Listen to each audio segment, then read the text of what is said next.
Okay, Paul here from Hobby to Business. Welcome to our very first Facebook Live session. The idea of these sessions is to give people who want to ask any questions about Hobby to Business and about exactly how you would turn your hobby into a business or into an income stream on the side. So this is our very first one, so there may be, you have to excuse us, there may be a few little kinks in the system with us getting the questions through and all that and everything like that. So last night, after we went live last night, just to remind everyone what we're doing this morning, we were pretty lucky. Some people sent some questions through that weren't available this morning to jump on live and do it. So you'll have to excuse me. I've got a couple of notes here from those questions that people have asked, but we'll start to go through a couple of those questions now. All right. First one was from somebody. It says, does it cost a lot of money to turn your hobby into a business? Well, the basic answer is no. I mean, what we do at Hobby to Business is we specialise in low cost or no cost setups.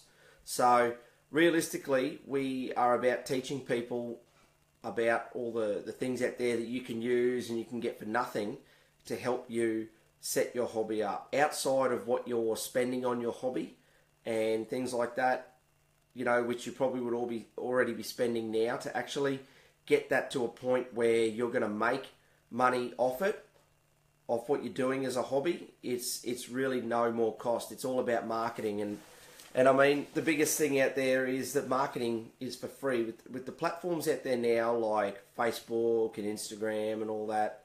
You can really do some really amazing things at no cost. So it really doesn't cost you any money to start getting. Most people just don't understand the marketing side of things and how to get your product out there. So all those basic things really cost nothing.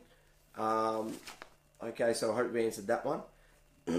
Another question we got, which is a really good one. I mean, most people that have got a hobby probably don't take into account a hobby or, let's call it a passion. Most people that have got a passion are doing it because they want to do it, but they don't really see that there's a dollar value involved with what they can make out of it, and it's a funny thing because I find it quite funny because a lot of people, they spend money on their passions.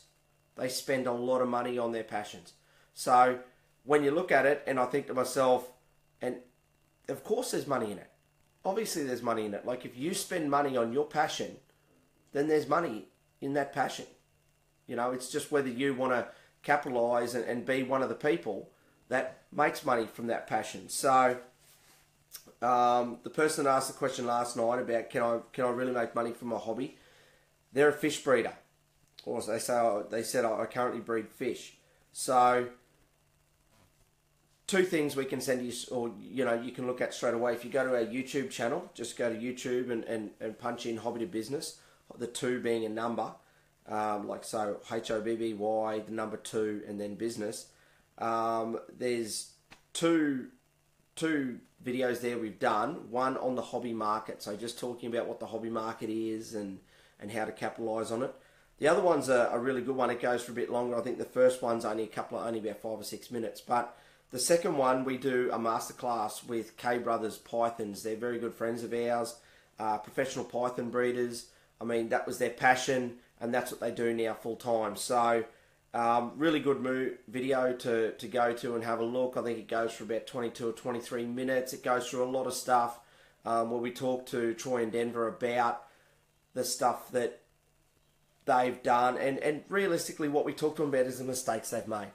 I mean, the biggest thing with turning your hobby into a business is about, you're always going to make mistakes. That's simple, that's life. But about making mistakes that don't set you back in your passion or cost you a lot of money and burn out your love for that passion. I mean, when people have a monetary loss in a passion or something like that, it can really turn sour for them, and it becomes something that they don't necessarily have that passion for anymore. So in the end, it's about not necessarily making those mistakes, and it's about learning from other people. At Hobby to Business, we talk a lot about mentoring, and the concept is that in your given passion, what we say is ideally people have two mentors. One that specialises in their passion. So whatever they're doing, whether it be fish breeding or, you know, making clothes or whatever. And that you also have a business mentor. I mean, finding that person that's an honest, trustworthy person in your passion, it's hard. But once you find that person, they help you sort out the mistakes before you make them. On the other side, the person that's a business mentor, I mean, Hobby to Business, we specialise in that. That's what we do, is we give people that understanding of business that runs straight into their hobby. So, I mean, there's multiple levels of business. The concepts are the same, but there's multiple levels of business, and it's how you apply those multiple levels specifically to the hobby market. It's about, you know, how it applies very differently in the hobby market, because there's certain boxes you've got to tick or you've got to maybe work your passion into how they fit those boxes to make sure that you can make a profit out of it. You know, there's some very specific things there you've got to do, and that's what we specialise in teaching people in Hobby to Business. So, you know, those two links, we will post those up on our Facebook page as well. So if anyone wants to have a look at those, they can check out those two YouTube videos we've done. And I mean, you know, by all means, if you jump on the YouTube channel, subscribe to the YouTube channel, and then every time we put something up new, you're going to see it. You know, you're going to get a notification that's there, and you can have a look and decide whether it's something you want to worth looking. Decide whether it's something that you want to spend your time having a look at or not. So, all right, another question we got last night, that we received last night, was, I currently work for someone from 8 till 3:30 p.m. How do I find time to turn my hobby into a business? Okay.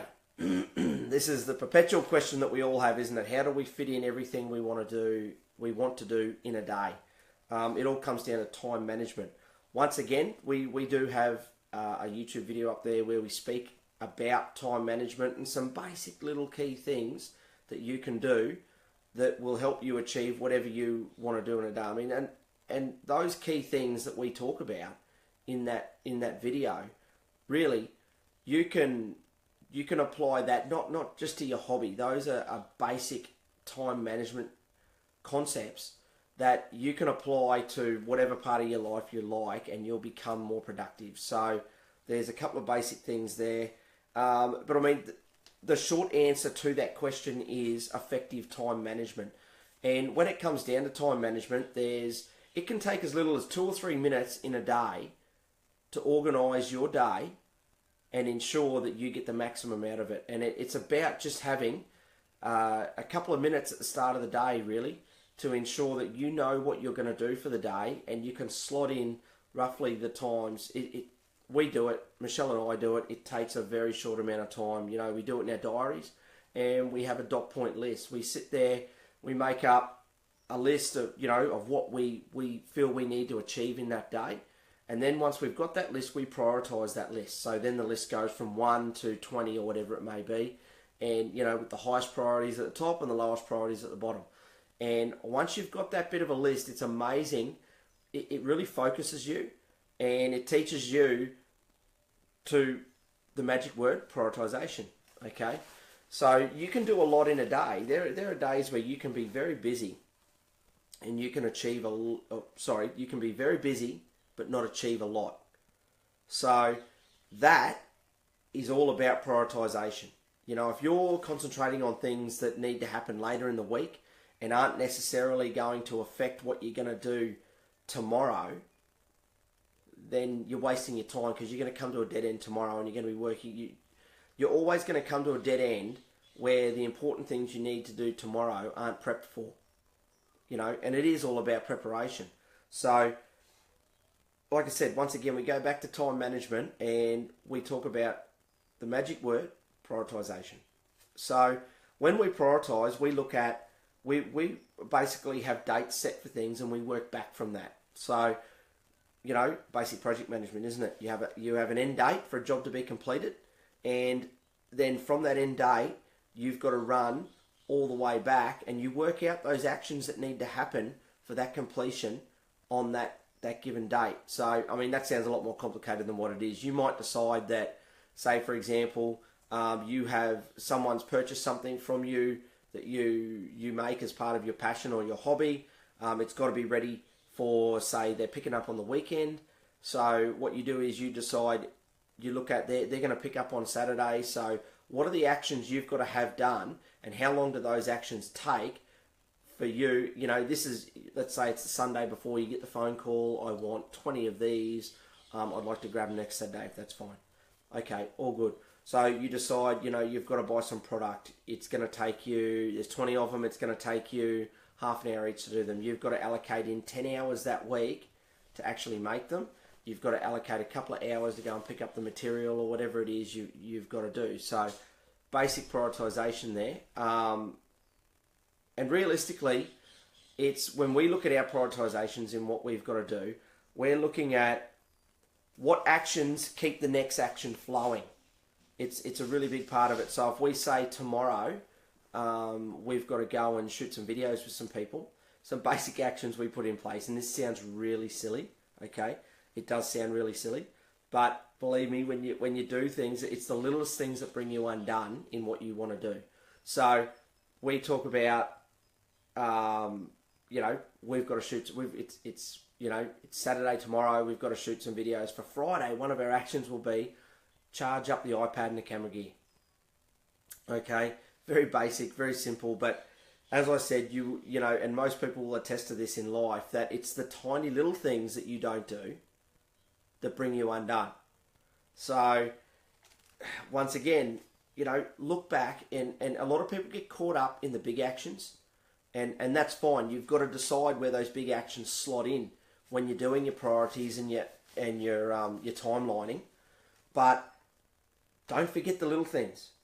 Do not forget the little things, because it is so important to make sure that those little things are done, because it's the little links in between the big things that keep the motion flowing and keep it happening. So the devil's in the detail, I suppose I'm trying to say, is when you do prioritize and you do have actions, make sure you're looking at every action, because people miss the little things, and it's the little link in between the two big things that actually stops the whole thing from happening.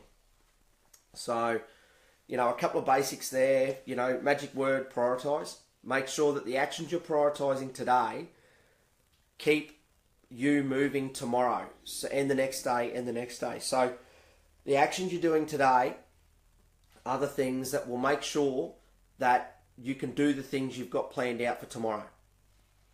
The other one, so prioritization and the devil's in the detail. Don't forget the little things that have got to happen. Look at every action or every point, every little thing that's got to happen for you to get to where you've got to be tomorrow or the next day, or to have those, you know, 20 products ready for Saturday morning for the person to pick up. So a couple of basic things there on time management, but really if you apply them, it's so simple. It really is so simple, and you'll find that your output just becomes more and more and more. And as you hone those skills, like any of these things that we talk about, as in time management, prioritization, they're all a skill, and the more you use those things, the better you become. The better you become at applying them and using them, and the quicker you become. A little skill Michelle and I have is that at the end of the day, we allow, obviously we've got our, we actually start to organise the next day. Like we've got our major dates we've got to meet with things, so they're prioritised in and they're scheduled in. And we use our Outlook for that. You know, it's a great little tool, Outlook. You can put in meetings or things you've got to have done. You can put in specific actions for every day, and it'll come up on your email and let you know. Excuse me. You can set your reminder notifications for a day out or 2 days out or whatever you like. So whatever it needs to be for you to make that happen. So Outlook's a great thing. You know, you can just set it electronically and forget about it, and then a reminder will come up.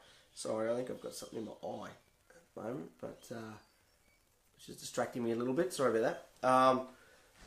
So, you know, you can use something basic like Outlook, you know, your emails and have all of those things set. So once you set them, it's basically set and forget. It's great. It'll pop up. It'll remind you. It'll make sure that you're meeting and doing what you've got to do. So a great little tool there.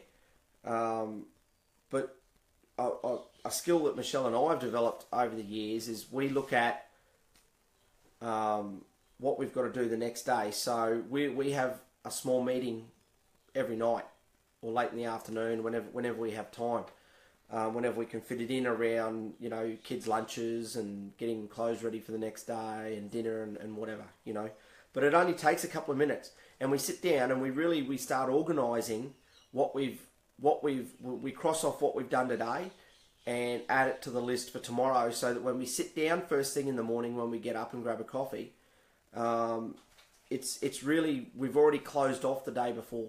It takes about 2 minutes, honestly. It takes no time at all.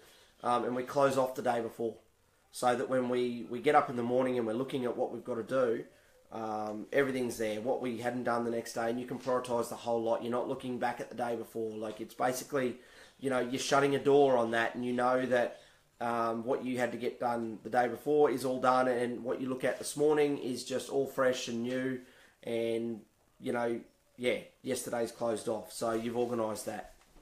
Great little tip. Like I said, it takes about 2 minutes. So, realistically, for time management, if you can allocate 7 minutes in your day and allocate 5 minutes at the start of the day and 2 minutes at the end of the day, you will organise yourself to a point where you are so productive, it's not funny. And once you start doing these things and applying these skills and learning to use these skills better, you will look back in a month or so's time and look at it and see that your output a month or so later, once you apply those skills, is so much, your output is through the roof compared to what you were doing before. And the simple processes of prioritization and a little bit of organization, 7 minutes a day. Apply 7 minutes a day to your day and look at the changes that'll take place. You will amaze yourself. You honestly will. Okay, the last question we received last night is, what tips can you give me for helping me to make some money out of my hobby? Okay, there's a lot of tips we can give, and it's a fairly broad question, and a lot of those tips that we can give will apply specifically to your hobby or passion, and which way you're going to do it, or what you're wanting it to be. I mean, basically, we look at it and we break it up into 3 levels. All right, we break it up into people who want their passion to be self-sufficient. So at the very least, and it's so simple to do this, to turn their passion into something that's self-sufficient. So what we mean by that is a passion that you're not paying for out of your own pocket. So your passion, whether it be, for example, the lady who sent us a message last night was about making clothes. So, her passion, her idea with that passion would be that it doesn't cost her any money to do that. That passion covers itself. So she makes enough money out of that she's not paying out of her own pocket or her wages and what she does in a week, or her household budget, to cover that passion. So the next level is the people that want that, plus they want to make a little bit of profit on the side. So, that's another level again. And, that takes really your marketing and all that to a whole new level. But as we said, marketing, it's free. Don't get caught up in that idea that marketing is something where you're paying for ads and you're doing all this stuff. If you do it right, it'll cost you nothing. It's just learning those skills, and that's here at Hobby to Business. That's what we do, is we teach those skills because we've done it. We are the people who have done this. We've done this a couple of times now, which is why we came up with the concept of Hobby to Business, to help teach people what we've learned and the hard yards we did and the mistakes we made, so that lessons that we can teach you. And basically, like we did with the masterclass with K Brothers Pythons. We teach people about the mistakes we've made so that they don't have to make it. Because if you could go along and you can find out a mistake that someone else has made without making that mistake and learn the lesson out of it, well, that's great. That's the idea of life, isn't it? If you can go through and do that, you're a winner. And then the third level is the people that we call it, that, they want to go pro. They want their passion to be their full-time job. And I mean, ideally, I think most people would want that. Most people would want, I know that's what we wanted, is to be able to go full-time and do their passion that they really and truly have a love for that to be their full-time job, and then them to make a good living out of it. So, and that's another level again. So, depending on which level you want to be at, or you would like to be at, will depend on what tips we're going to give you and how you're going to do it. But what I suppose for the purpose of this live session, we will look at it and we'll say it's that basic level of the hobby or the passion covering its own cost. So realistically,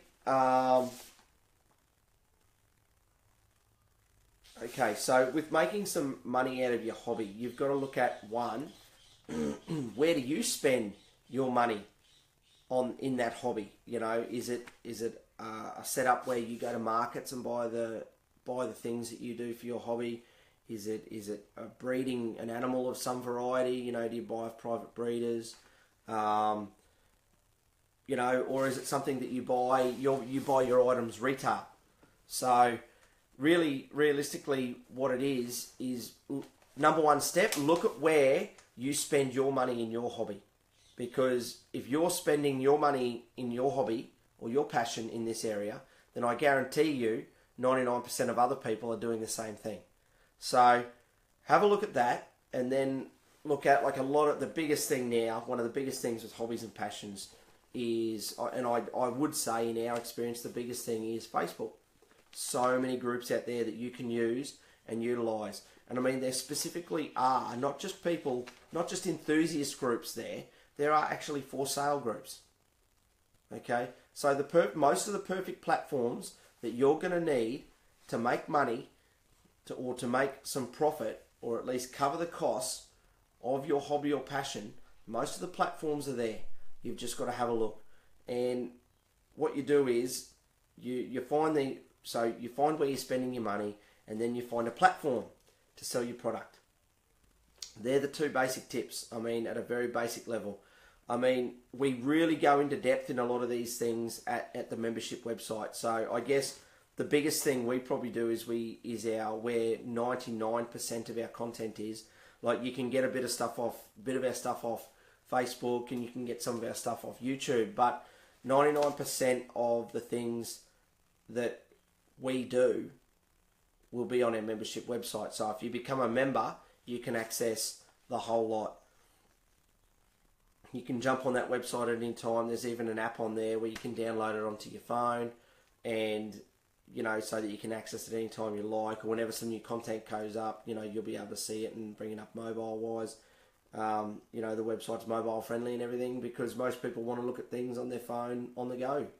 When they're out doing stuff or got a bit of time and they're waiting for something, they'll search on their mobile. So, but yeah, 99% of our stuff is on that membership website. So all the stuff we put on there, we go through, just to give you an example of the stuff on there, some of our YouTube resources is the hobby market, operating ethically within your market, good customer service, knowing your product, selling your product, confident communication, time management, business accounting, adjacent markets.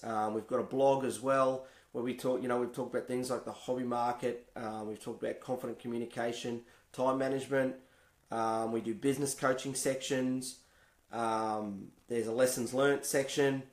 And there's also multiple resources and things there that you can use, even documents that are ready to go for you to grab, print them off. And really what we do is we've taken our knowledge and the things we've done to turn our hobbies into a business. And we're basically just allowing a platform there in our website for people to go to the website and use the tools we've made up and we've used over the years that have gotten us to the point where our hobbies are a business. So, it's all there for you. And I mean, really, in the end, like I said, that last question, it is a bit of a doozy.